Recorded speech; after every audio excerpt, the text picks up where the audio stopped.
What's up, guys? This is Helium Lemon 15.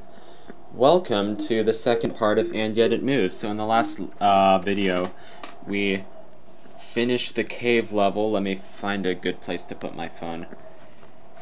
In the last video, we finished the cave level, and in this video, we're going to be starting the forest level. And I think we get about halfway through the forest level. I don't know, something like that. And this forest level, as you can tell, is a lot more visually appealing. I think it's visually one of my favorite levels. It just has a really nice atmosphere with all the trees in the background. Used to remind me a little bit of a show that I used to watch as a kid called It's a Big, Big World, just because it has the giant tree. And it's like a giant tree, and there's a bunch of giant trees. It's kind of cool how they have like the crinkly paper in the background. And I just like the wind sounds. I like the monkey sounds. Like I said in the last video, I think all the sound effects and all the music in this game is like a cappella and like mouth noises. I'm not sure.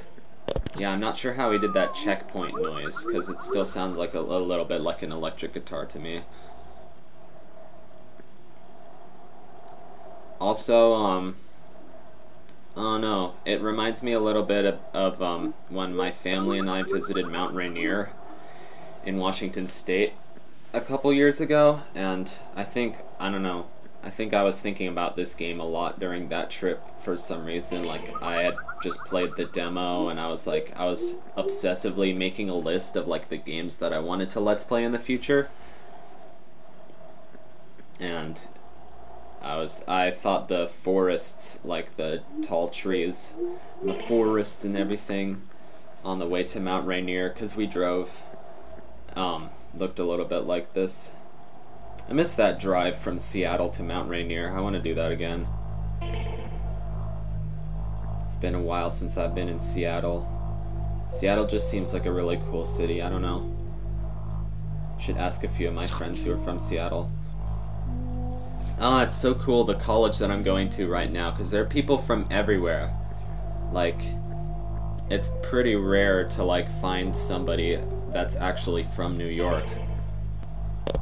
Because I was just talking to like two of my friends yesterday at lunch, and one of them is from Texas and one of them is from Israel. So I think they're both like terrified of what winter in New York is actually gonna be like. The thing is, like, they thought it was gonna start snowing in like late November.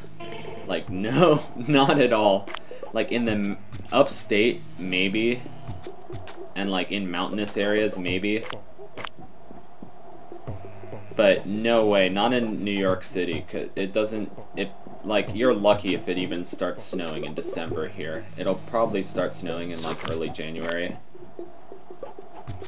And here's the banana puzzle. You have to guide a banana through a series of trees to the monkey. I forget what the monkey's name is. One of the monkeys' names is, shoot, I forget.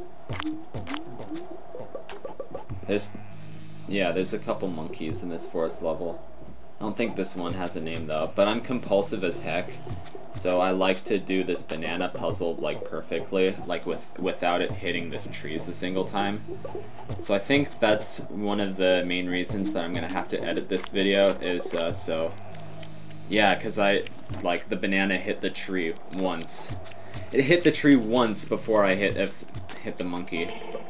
So yeah, there's an achievement for doing the banana puzzle perfectly. Nice pine needles, or whatever that is. Yay, we finished the level. Alright, I think I'm gonna cut back to the part where I do the monkey puzzle again. So until then, I will enjoy a nice chilled chocolate milk.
Yeah, bananas, we're back.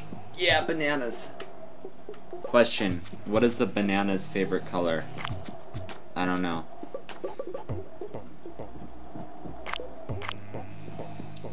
I think I still like bananas. Like, I don't even like bananas that ripe. I used to only eat bananas if they were like a little bit green. So I like the, I don't know.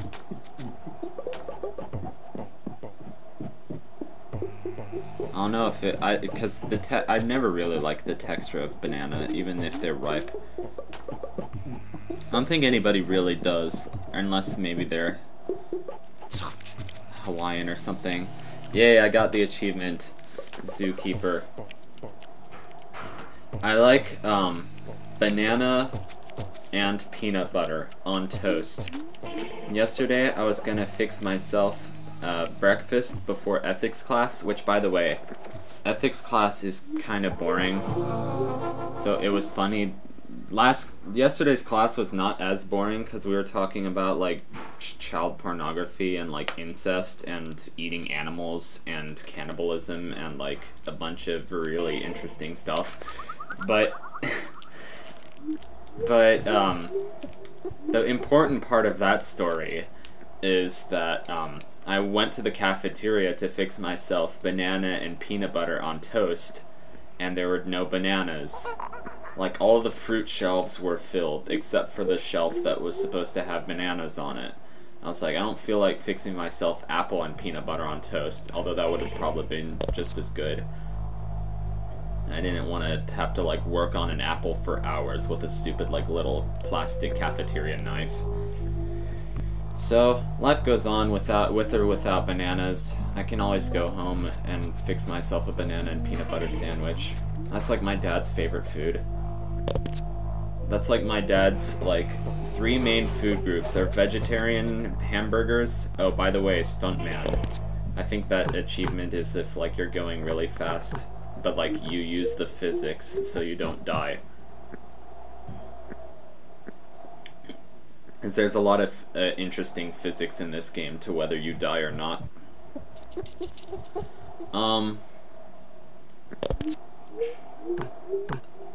there's the paper texture in the background. What was I talking about? Oh yeah, my dad's 3 main food groups are vegetarian hamburgers, popcorn, and peanut butter sandwiches.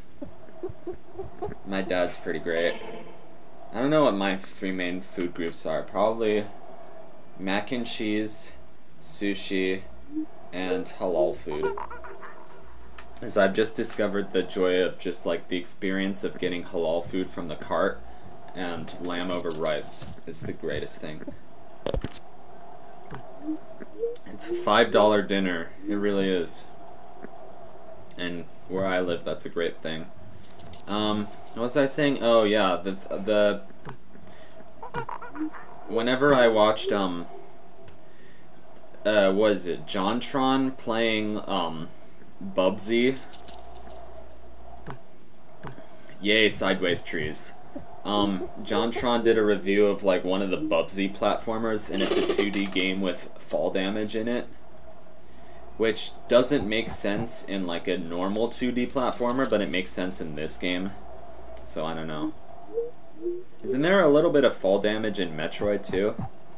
Oh, this part always gave me trouble, but like this time I did it very carefully. I just like went slowly and hopped over it. Yep, I'm doing this post-commentary. It's always... Do people actually pretend like they're playing the game live when they're doing post-commentary? Because I sometimes do that, but like I'm not good at pretenders. The squirrel's rates are pretenders.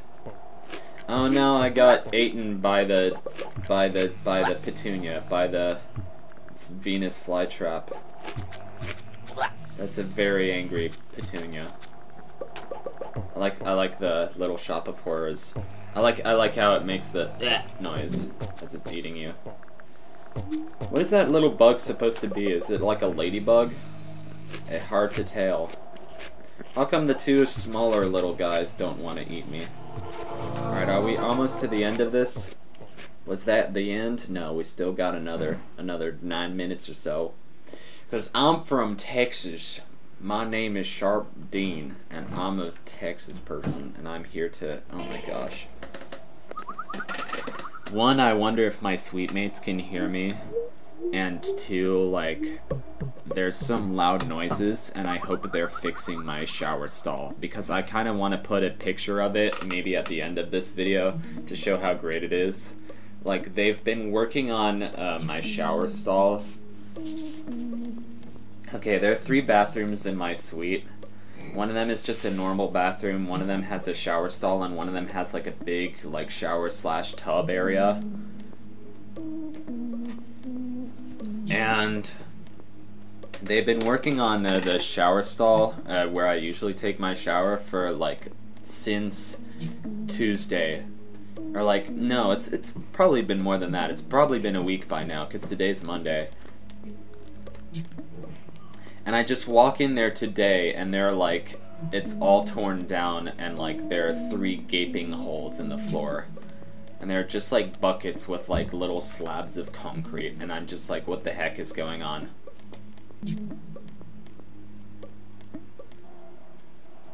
Okay. It's Stumpy the tree stump. Alright, we got another 7 minutes.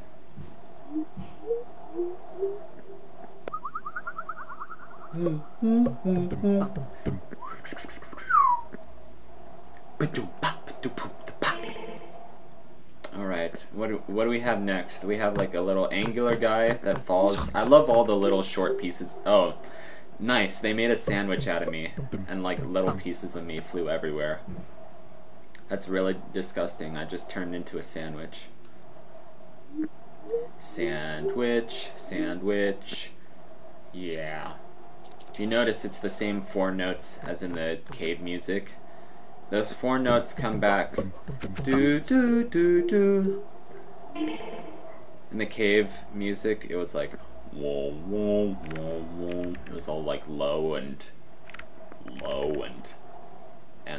polemic. Should look up what that word means. I've heard a bunch of people use it recently. Polemic.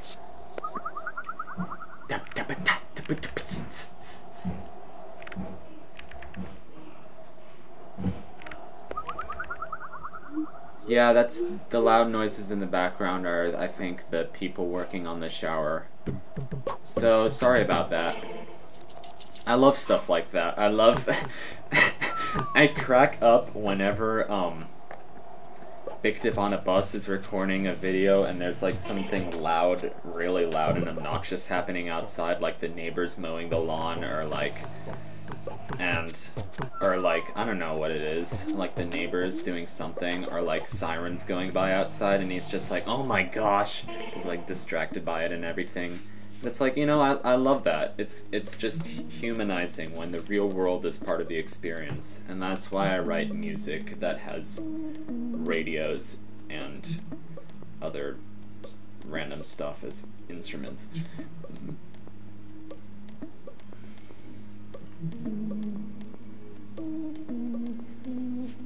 Oh my gosh, will you stop pausing the stupid game?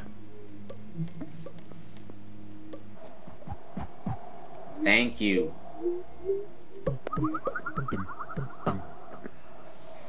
You know, it's interesting. Big Tip on a Bus and Nintendo Capri Sun are like the 2 like main Let's Players that I remember watching a lot. Although to be fair, I have watched Jonochrome a lot, and I think I'm also really influenced by him. And like I talk about Myers-Briggs all the time, and I've started like thinking in terms of Let's Players and their personality types. Ooh, is this that level? No, not yet. This little cave section, this like earthy section. I don't know. It's foreshadowing.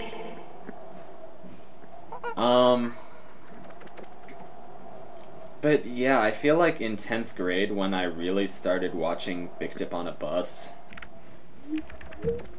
like my personality, I feel like my personality changed like a little bit. Like I was like a lot like drier and more sarcastic. and like I became okay with that side of myself, even though I don't think my personality is like that much like Big Tip on a Bus. Like I think Big Tip on a Bus and I would like get along in like every way except for the fact that like he hates music. Although he doesn't actually hate music, he just has better taste in music than most of us. So he like listens to video game music and Weird Al Yankovic, and I think that's perfectly fine. But like he doesn't get like most of today's music, which I think is perfectly fine because I don't either. But he's also just like, I don't know. He's way more comfortable with kind of getting lost in like video games and like computer technology, I think, than I am. I don't know how to describe it. But now that I watch Big Tip on a Bus still like on and off, but like I'm wondering if that's really true. Like my personality changed like significantly because like before I watched Big Tip on a Bus a lot, I did watch Jonochrome a lot, and I also watched Nintendo Capri Sun a lot. But I think even though like Nintendo Capri Sun like shows his emotions a lot more. What the heck was that? You're being stupid. And I think that's a little bit like me, like I show my emotions a lot more.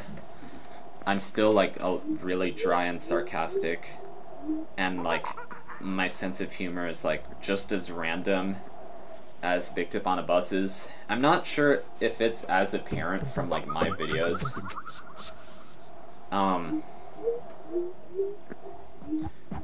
Yeah, I need to find some good Big Tip on a Bus stuff to watch because like right now he's just doing like a bunch of streams. So I could watch some of that. His streams are pretty great. His Sonic streams were hilarious. I watched a little bit of his Super Mario World stream, and that was hilarious.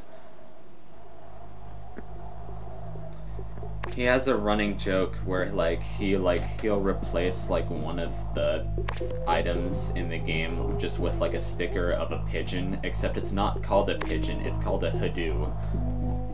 Just cause like, I don't know, I guess that's the sound that like pigeons make or something. Oh, Casey the coconut monkey. That's the monkey. I think, yeah, it's just a really random Big Tip on a Bus joke. And now we're in the jungle because there's palm trees. There are palm trees. So I think this episode is about to end soon.